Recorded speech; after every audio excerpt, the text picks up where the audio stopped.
तर भिवंडीमध्ये काय चित्र आहे? भाजप 22, शिवसेना 12, राष्ट्रवादी शरद पवार पक्षाला 12, तर काँग्रेसला 30 जागा मिळालेल्या आहेत आणि इतर पक्षांना 14 जागा मिळालेल्या आहेत. त्यामुळे काँग्रेस भिवंडीमध्ये मोठा पक्ष ठरल्याचं पाहायला मिळत आहे.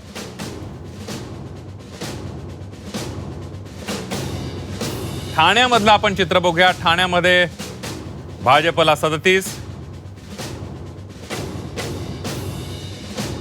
शिंदेच्या शिवसेनेला आपण बघतोय ठाण्यामधलं हे चित्र थोडंसं बदललेलं आहे. हे नवीन आकडेवारी आपण थोड्या वेळात बघूया.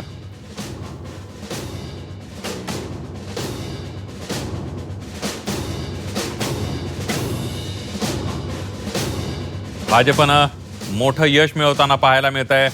29 पैकी जवळपास 23 महानगरपालिकांवर भाजपनं सत्ता मिळवली आहे. महायुतीनं सत्ता मिळवल्याचं पाहायला मिळत आहे.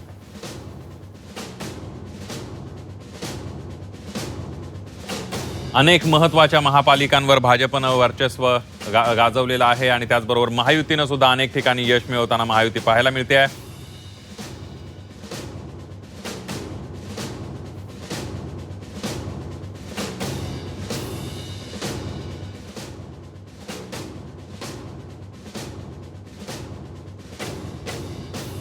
आपण जर मुंबईतलं बघितलं तर 227 पैकी 227 निकाल सुद्धा हाती आलेले आहेत. महायुतीनं 89 जागा मिळवल्याचं पाहायला मिळत आहे. भाजपनं 89 जागा मिळवल्याचं पाहायला मिळत आहे. शिंदेची शिवसेना 29, ठाकरेंची शिवसेना 65, मनसेनं 6 जागांवर यश मिळवलेलं आहे.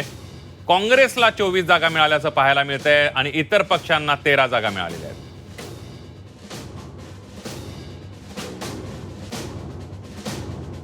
संभाजीनगरमध्ये आपण बघतोय, संभाजीनगरमध्ये भाजपला 57 तर शिवसेनेला 13 जागा मिळालेल्या आहेत. शिवसेना उद्धव बाळासाहेब ठाकरे पक्षाला 6, राष्ट्रवादी शरद पवार पक्षाला 1 आणि काँग्रेसला 1 जागा संभाजीनगरमध्ये मिळाली असं पाहायला मिळत आहे. आणि त्यामुळे एक हाती सत्ता भाजपची संभाजीनगरमध्ये आल्याचं चित्र आहे. त्यामुळे अनेक महानगरपालिकांवर या ठिकाणी वर्चस्व मिळवल्याचं पाहायला मिळत आहे. लातूरमध्ये आपण बघतोय 22 जागा मिळालेल्या आहेत.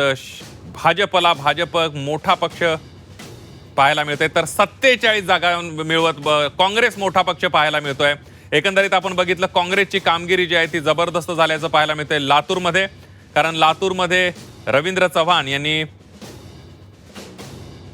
विलासराव देशमुख यांच्यावर केलेली जी टीका आहे ती या ठिकाणी भाजपला भोवल्याचं पाहायला मिळतंय. सांगली महापालिकेमध्ये काय चित्र आहे बघूया. सांगली महापालिकेमध्ये सुद्धा भाजपनं जबरदस्त यश मिळवलंय. भाजप 39 जागांवर विजयी झाली आहे. शिवसेना 2 जागांवर, राष्ट्रवादीला 16 जागा मिळालेल्या आहेत. पवारांच्या राष्ट्रवादीला 3 जागा आणि काँग्रेसला 18 जागा मिळालेल्या आहेत. त्यामुळे भाजप या ठिकाणी एक हाती सत्तेवर आल्याचं पाहायला मिळत आहे. इचलकरंजीमध्ये सुद्धा भाजपनं सत्ता स्थापित केली आहे. भाजप 43, शिवसेना 3, राष्ट्रवादी 1, शिवसेना उद्धव बाळासाहेब ठाकरे 1. भाजपनं या ठिकाणी एक हाती सत्ता इचलकरंजीमध्ये सुद्धा मिळवल्याचं पाहायला मिळत आहे. जबरदस्त अशा प्रकारची कामगिरी भाजपनं केलेली आहे. इचलकरंजी महापालिकेची पहिलीच निवडणूक होती आणि त्या ठिकाणी भाजपनं बाजी मारलेली आहे.